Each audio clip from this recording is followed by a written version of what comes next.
Hello YouTube, my name is Isabella and today I'm going to be discussing Chain of Gold by Cassandra Clare. This is going to be a rather chatty video. It's not a proper review. I'm just going to chat and update some feelings that I had on Chain of Gold while I reread it earlier on this year. There were just like a lot of things that I feel like I had to say, and honestly, if I'm reading this twice, why not get some more content out of it?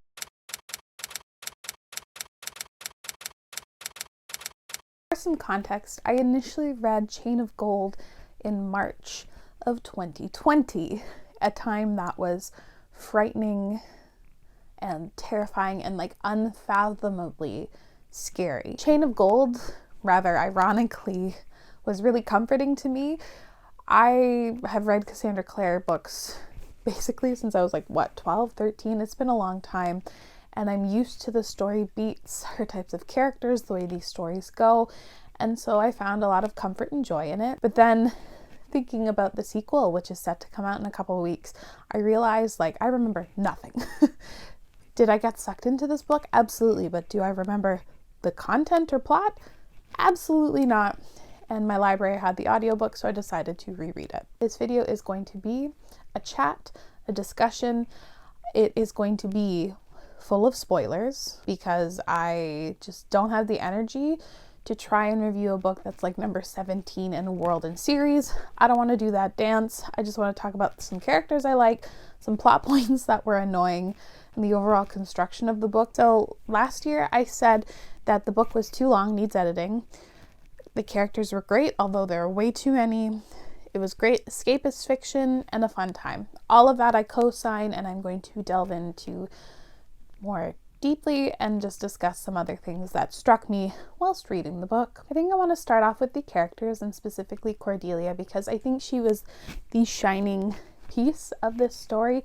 If this was following a less vibrant and exciting character, I don't think this book would have been as successful as it was. She is a very well-rounded, interesting character because she's like morally upstanding and wants to do good. And then over the course of the book, she slightly gets, disillusioned and just discovers like more nuance to life and whatnot, but she still remains herself, which I thought was like a really nice thing to witness. I love her passion for her friends, her selflessness. I was very invested in her story throughout the course of the novel. I forgot to mention content warnings for this book include a pandemic/infection, death, loss of a child, alcoholism, trauma, and I wrote trauma twice. My bad. I mentioned that this book was ironically comforting because there is the influence of the pandemic that sort of outbreaks in here, and reading that whilst experiencing the fear of the pandemic, it was a very interesting experience. We're going to talk about James. I like James, although he's very frustrating as a character, and I'll explain why as well when I start talking about some plot details. Thinking about it, to be honest, I think I like him because Cordelia is invested in him. On his own, he's like fine, but we also know that he's enchanted, so maybe he'll become a lot more exciting as an individual. But he, again, cares about his friends and is deeply affected by the fact that he has a demon grandfather. Okay, maybe I didn't love James, but I like him because Cordelia likes him, and I want their romance to ensue and blossom. I'm really invested in their romance as a pair, and that's something that's essentially all I want from these books. I want everyone to be in love with one another and pining and angsty stuff, and that's what I get. This book is angsty. And truly, everyone is in love with one another. It's either you're related or in love. I also love the fact that this book is so queer. When people were critiquing this book for it being queer in historical fiction, it was just really fucking irritating. I'm gonna quickly go through some of the other characters. I liked Lucy enough, although she sounds very, very young, especially in the audiobook. The way that the narrator chooses to personify her, it can get irritating. She's like, "Yes, sir, mister," and it's like, dude, it honestly sometimes seems like there was a 12-year-old in their midst, and I don't know if that was necessarily the intention. I also really like Matthew, and I'm excited to see more from him. If you've read the stories, you know about his background and what he did. And he's also the tortured soul who can never be forgiven. But I did really like him, and I liked the relationship he has with a lot of them, even though he's so boarded off. And I'm interested to see how this series turns out in terms of the romantic relationships. Pretty sure you could find a way to spoil it for yourself because of like family trees and all that, but I don't want to. I don't think I'm on board for Matthew being in love with Cordelia because it's just so freaking similar to the Infernal Devices. But the characters themselves and the way they interact and the group dynamics are one of my favorite parts of the story. I love how they all interact. I love how they all love each other and are in love with each other and how they care for one another. As a quick side note though, I cannot tell you, still to this day, after reading this book twice, the difference between Christopher and Thomas. I forgot his name there for a second.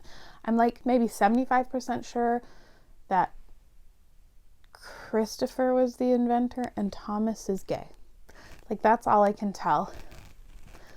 Between the two of them, they've got to be cousins, right? That's one of the biggest critiques of this story, is there are too many characters and you have to be way too dialed in or way too involved in the Shadowhunters greater universe to understand who everybody is. Every time a character is addressed in the book, you get a mini rundown of their family tree and who's related to who, and it's just so freaking much. And I think they would have been good as side characters, but to give them occasionally like their own perspectives, it's just to the detriment of the book overall. Also, I don't think I'm a fan or a huge fan of who like the villain is, both Grace and Tatiana. It's not like the most exciting thing. I think Cassandra Clare kind of has mixed results on like her villains. I really like her like modern day villains. I think Valentine and Sebastian were good villains, but Mortmain, not so great.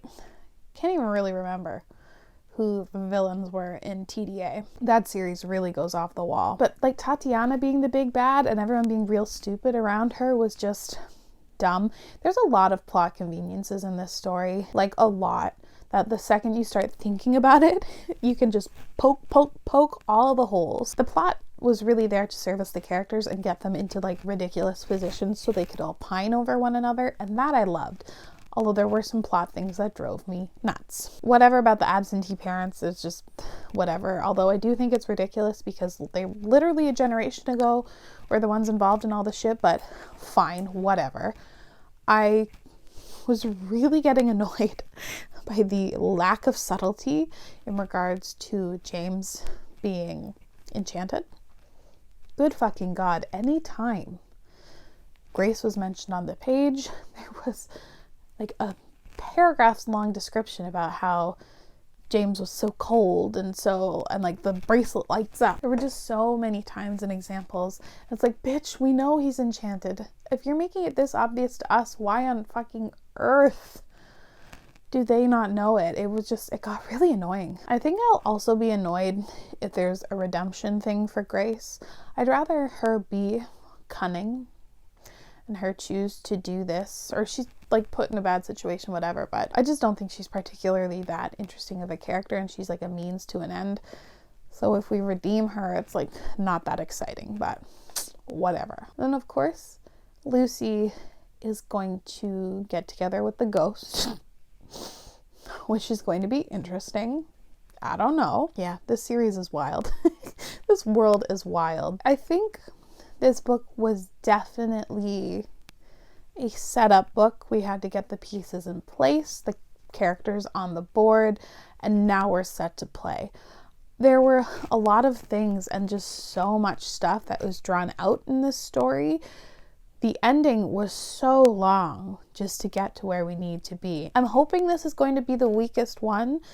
It felt like so much exposition in here to set up. All I want from the sequels are like a ton of angst and pining and like ridiculous situations for all the characters to be angsty and pine. That's all I want. And I think the setup for book number 2 is going to be gold for that. We're having a marriage of convenience and both of them are in love with each other, but can't actually act on it and don't think the other two are in love. One is enchanted. Like, this stuff is convoluted as shit. It's gonna be angsty as hell, and I'm down. I'm actually really looking forward to when this book releases. Again, for some more comforting, ridiculous, fun romps in like Edwardian England. That's all I want. I still have fun with this series. I have been reading these books, I swear to God, since I was like 12 years old. We are going on 12 years strong, and I'm still reading them, still finding enjoyment out of them. Although the writing in this one definitely suffers. I ended up lowering my overall rating from 4 to 3. Just pure fun, engaging shit. 5 out of 5, 10 out of 5. It's fun. It's ridiculous. You can't think about it too much or your brain starts to hurt. The construction of the story definitely struggles. I do think Cassandra Clare's writing has improved since the original trilogy, because writing in there is a little rough. But the writing does take a step back and needed more editing. We needed to parse some things down, stop with the character background info dumping, which is something I didn't think was a thing, but it now is. Chat with me down below if you have any thoughts, opinions, theories for the next books to come. I'd love to know that, but I guess that's it for now. Thank you so much for watching. I really appreciate it, and I'll see you again very soon. Bye.